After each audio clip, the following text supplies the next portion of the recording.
तो दोस्तों, एक और नया दिन और मैं बलजीत परमार हाज़िर हूँ अंडरवर्ल्ड से जुड़ी हुई एक और कहानी किस्सा लेके।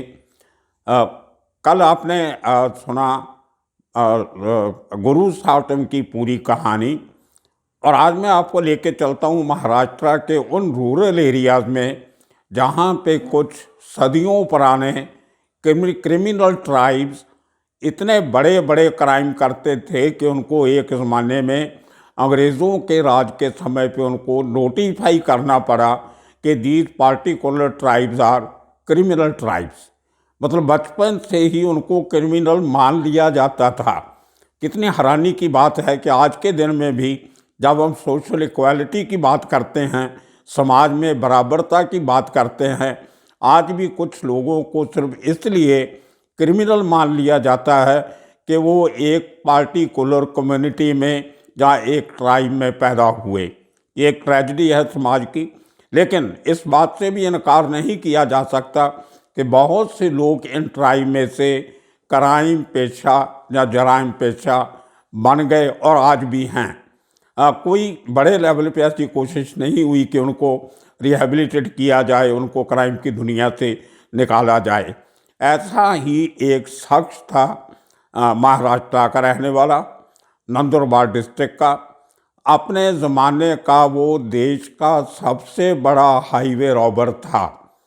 पूरे महाराष्ट्र, गुजरात, तेलंगाना, मध्य प्रदेश, वेस्ट बंगाल, उड़ीसा, मतलब ये इतने जो बेल्ट है पूरी सेंट्रल इंडिया की, इसमें उस आदमी ने इतनी हाईवे रॉबरीज की, मर्डर किए, लोगों को इंजर किया, लेकिन कभी किसी के हाथ में नहीं आया। और उस शख्स का नाम था प्रभु रामा। प्रभु रामा 1980 के दशक का सबसे बड़ा हाईवे रॉबर था। और मैं हमारी चैनल में थोड़ा लकी हूँ कि मुझे बहुत खोज पड़ताल करने के बाद उस ज़माने के जिस एसपी की टीम ने, सुपरिटेंडेंट ऑफ पुलिस, उनके जो टीम ने पकड़ा था, उनसे मेरा राब्ता हो गया।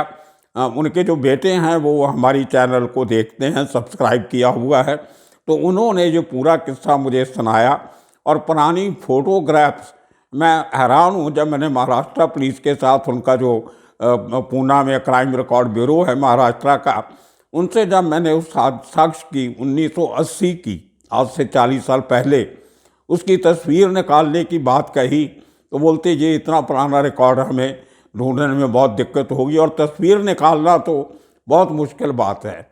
लेकिन वो एसपी गुजरात पुलिस के जिन्होंने इसको पकड़ा था, उनके पास उसकी तस्वीर मुझे मिली और मैं पहली बार वो तस्वीर आपके साथ आज इस एपिसोड के साथ शेयर करूँगा।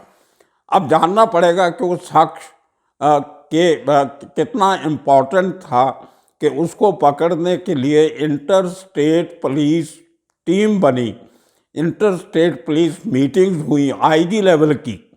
मतलब एक मीटिंग जिसमें कर्नाटका के आईजी क्राइम, मध्य प्रदेश के inspector general of police, Maharashtra के उस समय के आईजी क्राइम आरएस कुलकर्णी बहुत बड़े वेरी इंटेलिजेंट ऑफिसर थे, ख़ास तौर पे क्राइम जो इन्वेस्टिगेशन होती है उसके लिए।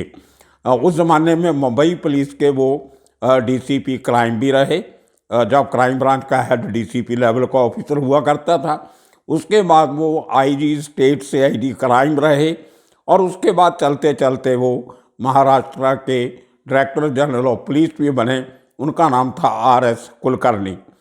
तो 1980 तक इस शख्स ने, प्रभु रामा ने, कोई 350 से ज़्यादा हाईवे की robberies, attempt to murder, house breaking भी कभी कभी बीच में कर लिया करते थे। इतने बड़े क्राइम इसने इन 7 स्टेट्स में किए और उसको ढूंढना इतना मुश्किल था कि कोई 300 बार वो आदमी पुलिस के चुंगल से बच के निकल जाता रहा। जब कहीं पुलिस रेड मारने जाती तो उसको पहले खबर लग जाती, या इतना फुर्तीला था कि अपने गैंग मेंबर्स को छोड़ के उनकी बलि दे के अकेला भाग जाता था। और फुर्तीला बहुत था, ताकतवर बहुत था। 6 फुट 2 इंच के करीब उसकी हाइट थी और बिल्कुल पहलवान जैसे एथलीट्स होते हैं, जो एथलेटिक बॉडी। मुझे वो एसपी साहब बता रहे थे गुजरात के कि अगर वो क्रिमिनल नहीं होता तो शायद स्पोर्ट्स फील्ड में जाता तो बहुत अच्छा शॉट पुटर या वेट लिफ्टर या हैमर थ्रोअर इस किस्म का अगर वो स्पोर्ट्स में जाता तो शायद ओलंपिया का मेडल भी जीत जाता। खैर ये उनकी बात है, लेकिन उस आदमी की पर्सनैलिटी ऐसी थी, वो आप फोटोग्राफ में देख सकते हो उसको। तो वो शख्स को ढूंढने में जितनी टीम्स महाराष्ट्र में बनी, उसके पहले कभी इतनी भागदौड़ पुलिस ने एक क्रिमिनल को पकड़ने के लिए कभी नहीं की। महाराष्ट्र में एक नंदुरबार डिस्ट्रिक्ट है, वो डिस्ट्रिक्ट से 40-45 किलोमीटर अंदर जाके बहुत डीप जंगल्स हैं, घने जंगल हैं, जंगलाती इलाका है। वहाँ पे इस प्रभु रामा का जो एंसेस्ट्रल विलेज है, वहाँ पे पैदा हुआ, वहाँ से बड़ा हुआ और वहीं से इस आदमी उस जंगल में रहते हुए, जो इसका ट्राइब था, वहाँ रहते हुए इस आदमी ने बाकी ट्राइब मेंबर्स की तरह जुर्म की दुनिया में पैर रखना शुरू किया। और जो मैं बता दूँ, जो इसकी कम्युनिटी है पासे पारदी ट्राइब जिसको बोलते हैं, उसको तकरीबन 1782 में इनको उस समय में अंग्रेज़ों ने क्रिमिनल ट्राइब का नाम दे दिया था। एक शेड्यूल होता था सरकार का, जिस शेड्यूल में कुछ जातियां सब ट्राइब वो डाले जाते थे। वहीं से उस शेड्यूल में डालने के बाद ही एक वो टर्म जो आज तक चलती है, शेड्यूल्ड ट्राइब, शेड्यूल्ड कास्ट, ये कोई उनकी जात का नाम नहीं है, इनको एक पार्टिकुलर शेड्यूल में डाल दिया गया था कानून के। वहाँ से इनका नाम आज मशहूर हो गया शेड्यूल ट्राइब या शेड्यूल कास्ट। तो खैर जो पारदी ट्राइब जो बेसिकली राजपूत होते हैं, ये जो ट्राइब हैं, एक ज़माने में सदियों पहले राजस्थान से जो उसका टेरेन था, जो जीने की सुविधाएं ज़्यादा नहीं थी, तो वो उस जगह से निकल के ये लोग छोटे छोटे ग्रुप में निकले और आके बस गए महाराष्ट्र, मध्य प्रदेश और गुजरात में, 3 स्टेट्स में ज़्यादा। इनमें 3 सरनेम जो इनके बहुत मशहूर हैं, जहाँ से इनकी राजपूत एंसेस्ट्री का पता चलता है। सबसे ज़्यादा सरनेम जो इनमें है वो राठौर है। जैसे प्रभु रामा का सरनेम भी जो था, वो जो इसकी जात थी जो लगाता तो राठौर थी। उसके साथ महाराष्ट्र में सबसे ज़्यादा ये पारदी कम्युनिटी के लोग हैं और महाराष्ट्र के 6-7 ज़िले ऐसे हैं जहाँ पे ये काफ़ी नफरी में हैं।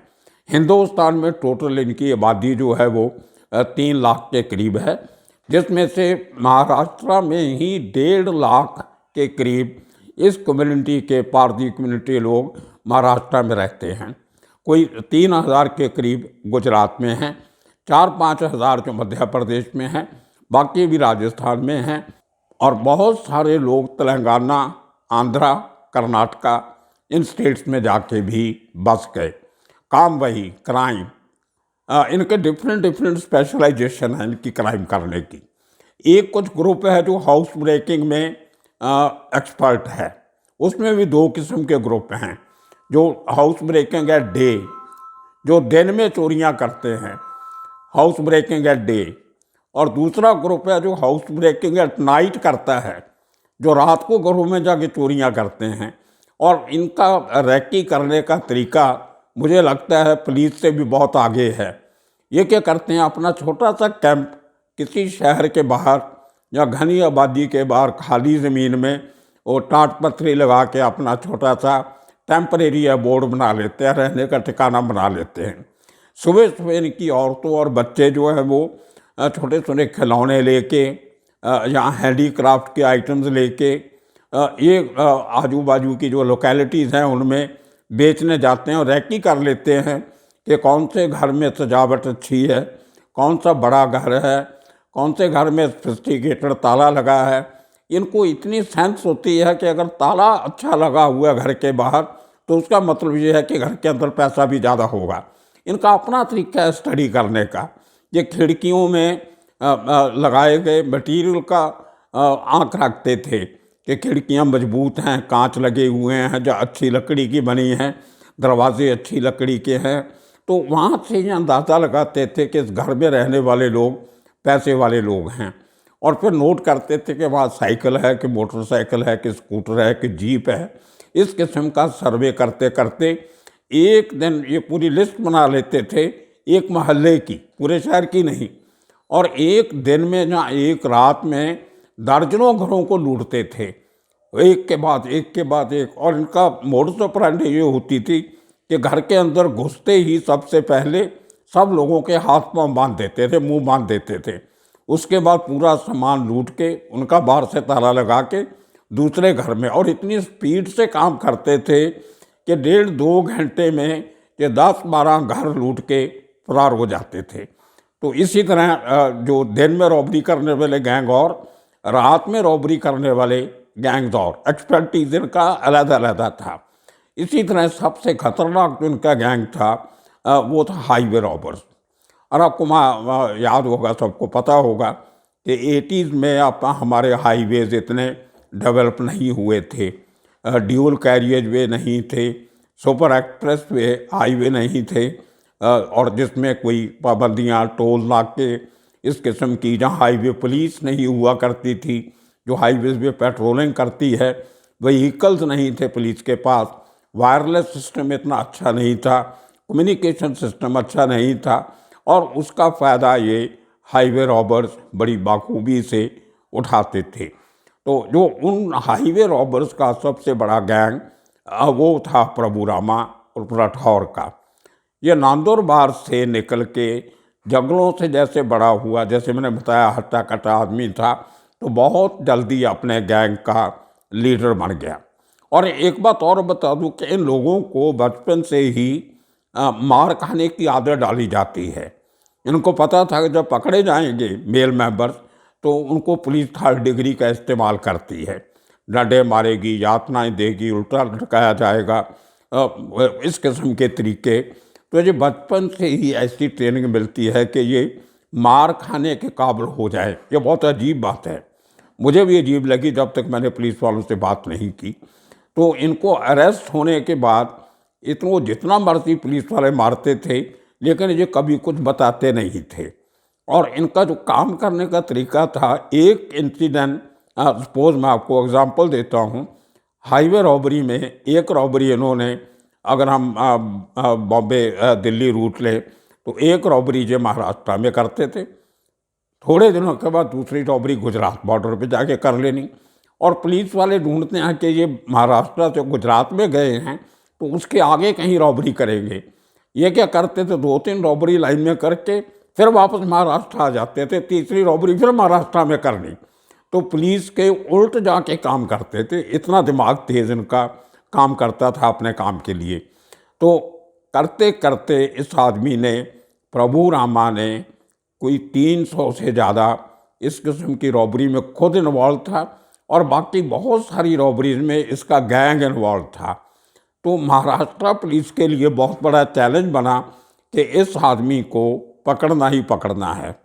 तो डीसीपी लेवल पे मीटिंग्स हुई, बहुत जगह छापेमारी की गई, जहाँ जहाँ उसका कोई लगता था वहाँ ढूंढा गया, लेकिन उस शख्स कहीं नहीं मिला। तो इनका तरीका ये था कि हाईवे के पास एक जगह पे अपना, वो जैसे मैंने बताया कि हाउस ब्रेकिंग के टाइम पे करते थे, एक छोटी सी जगह पे हाईवे के नज़दीक अपना टेम्परेरी अड्डा बना लेते थे, और वहाँ से देखते थे जब ट्रैफिक कम हो, कोई गाड़ी या ट्रक, कोई कार कोई ख़राब हुई है, उस एरिया में निगाह रखते थे। और ये एक प्राइवेट व्हीकल भी रखते थे अपना प्रभु रामा, लेकिन वो अपनी झोपड़पट्टी से कहीं दूर खड़ा करके रखना, वहाँ से निकलना, अपनी गाड़ी चलानी और हाईवे का चक्कर लगाना, जहाँ कोई ट्रक खराब हुआ खड़ा है उससे बड़े तरीके से बातचीत करनी, उसने बताना कि हाँ भाई साहब ये मेरा ट्रक खराब है, मेरा मालिक पैसे लेके और मैकेनिक लेके आ रहा है। तो ये वापस आके गाड़ी में अपने ट्राइबल आदमी साथ में बिठा के वो पैसा आने के इंतज़ार करते थे। जैसे ही वो मालिक ना उसका मैनेजर वो पैसे लेके आया, उसको लूट लेके अपनी गाड़ी में भाग जाते थे। और कोई ये शक नहीं कर सकता था कि ये लोग, वो जो ट्राइब बैठा है वहाँ पे थोड़े मील दूर सड़क के किनारे पे, हाईवे किनारे, उसके काम करने वाले लोग हैं। बड़े अच्छे कपड़े पहन के ऐसा लगना जैसे किसी शहर के रहने वाले हैं। तो सूटेड बूटेड होके वो पूरा क्राइम करना, और जब जो लोग लूटे जाते थे वो ये समझते थे ये कोई पढ़े लिखे अच्छे घरों के लोग हैं जो हमें लूट के गए हैं, और झोपड़पट्टी की तरफ किसी का ध्यान नहीं जाता था कि रात को वहाँ जाके सोते हैं। तो ये मोडस ऑपरेंडी इनकी इतनी कामयाब होती थी कि जो इसको पुलिस के हाथों से दूर रहने में इनके बहुत काम आती थी।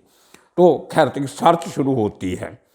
महाराष्ट्र में ये शख्स कहीं नहीं मिलता, और उसके बाद खबर आती है कि गुजरात में अहमदाबाद से लेके वलसाड़ तक 1.5 महीने में 50 के करीब रॉबरीज हो गई हैं, हाईवे रॉबरीज। तो फिर पुलिस का दल, महाराष्ट्र पुलिस का एक दस्ता गुजरात जाता है, अपने तरीके से इन्वेस्टिगेशन करता है, लेकिन कोई खबर नहीं मिलती। अंत में उनको लगा कि जब तक गुजरात पुलिस की हेल्प नहीं लेंगे तो शायद इस खातिर हाईवे रॉबर को पकड़ना बहुत मुश्किल है। तो ये लोग क्या कि इन्होंने किया, एक मीटिंग हाई लेवल पे की गई, जिसमें मैंने बताया कि 4-5 स्टेट्स के आईजी लेवल के आईपीएस ऑफिसर मिले, एक स्ट्रेटजी बनाई गई। और क्योंकि गुजरात का उसमें लेटेस्ट उसकी इन्फॉर्मेशन थी कि वो गुजरात में ऑपरेट कर रहा है, तो ये चारों पांचों स्टेटों ने अपने बॉर्डर सील किए कि जब गुजरात से भाग के हमारे राज्य में आएगा तो हम पकड़ लेंगे। तो उसको कॉर्नर किया गया गुजरात के अंदर, और करते करते 1.5 महीने के बाद एक दिन उस आदमी का इन्फॉर्मेशन आई कि इस हुलिये का आदमी, जिसने बताया 6 फुट 2 इंच हाइट, चौड़ी छाती, ये वो सब, वो इन्फॉर्मेशन आई तो बड़े तरीके से पुलिस ने सिविल में जाके, पुलिस वाले सिविल में घूम रहे थे, पुलिस की गाड़ियां लेके नहीं जा रहे थे, प्राइवेट टैक्सी या प्राइवेट व्हीकल लेके इसकी ट्रेल पे लगे हुए थे। और आखिर 1980 के बिगिनिंग में एक दिन ये शख्स, वलसाड़ एरिया है, अगर आप बॉम्बे से, मुंबई से आपको अहमदाबाद गुजरात एंटर करना है तो पहला जो बड़ा शहर आता है वापी के बाद, वापी यूनियन टेरिटरी दमन में आती है, तो पहला सिटी को इंडस्ट्रियल टाउनशिप है, वो गुजरात का पहला सिटी महाराष्ट्र बॉर्डर पे आता है। तो वहाँ से वलसाड़ के नज़दीक से हाईवे से इस आदमी को पकड़ा गया। इसके साथ इसका 6 मेंबर का गैंग, ये 7 मेंबर गैंग, पूरे का पूरा गुजरात पुलिस के एक टीम ने, जिसकी अगुवाई वहाँ के एसपी जो थे, सुपरिटेंडेंट ऑफ पुलिस वलसाड़ के, उनका नाम था बीजे गढ़वी। तो गढ़वी साहब की अगुवाई में 7.5 साल की मशक्क़त के बाद ये शख्स रामा पकड़ा गया। और इस आदमी की जब इंटरोगेशन शुरू हुई, 3 दिन तक गुजरात पुलिस के वो ऑफिसर, क्राइम ब्रांच के, जिन्होंने इसको पकड़ा था, उसको मारते रहे, 3rd डिग्री टॉर्चर हुआ। उस आदमी ने कुछ नहीं बताया, उसको जितना मारते थे उतना हंसता था, और पुलिस वालों को चैलेंज करता था, आपने जितना मारना मारो, मैं आपको कुछ बताने वाला नहीं हूँ, और मैं आपको देखूंगा, जब मैं छूटूंगा तो जो मेरे साथ आप कर रहे हो, मैं आपकी कंप्लेंट कोर्ट में करूंगा, आपको कचहरी में खड़ा करूंगा।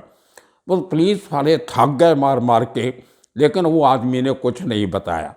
और जो उसके साथ आदमी थे वही हाल उनका, जितना मारो उतना हंसते थे, बोलते हमें कुछ मालूम नहीं, ये हमारा लीडर है, जो पता है तो उसको पता है।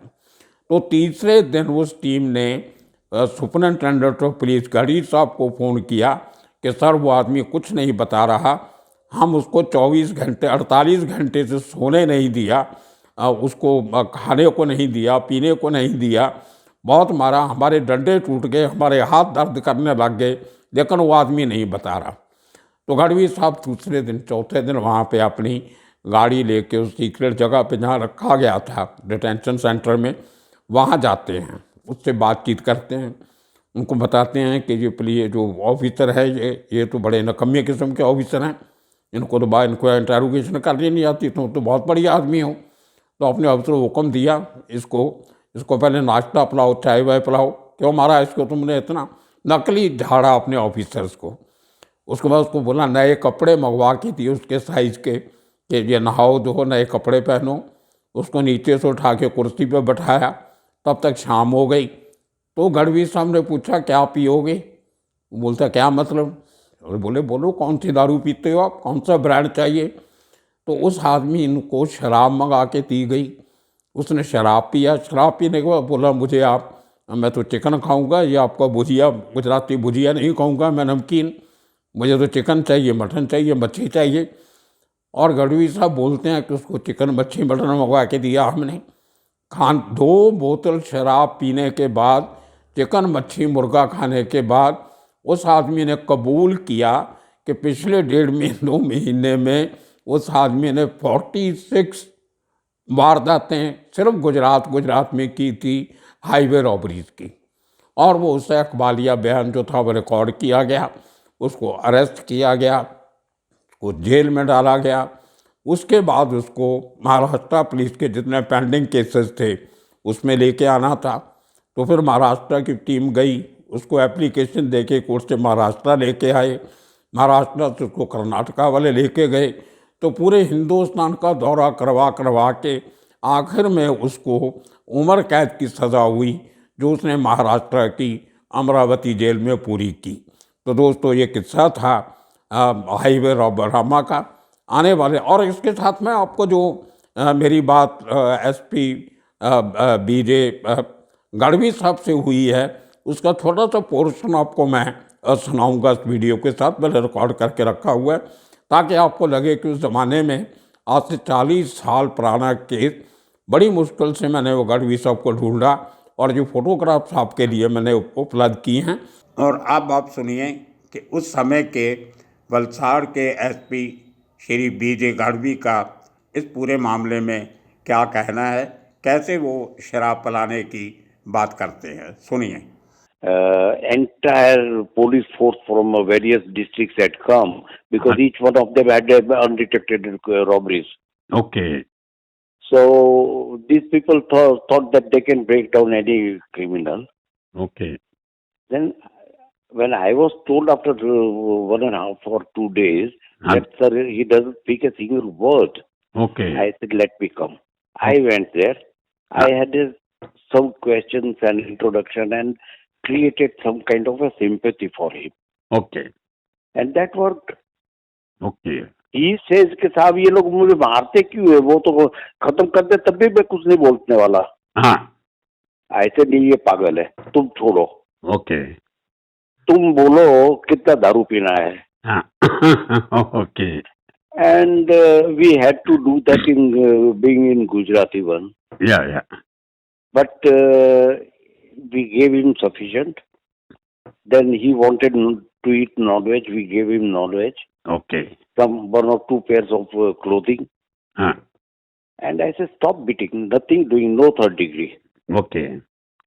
इसको तो प्रेम से पूछो, सब कुछ बोलेगा। हाँ. And the blighter, you won't believe, he confessed 46 dacoities. Oh my God. And we had a real very good catch. Okay.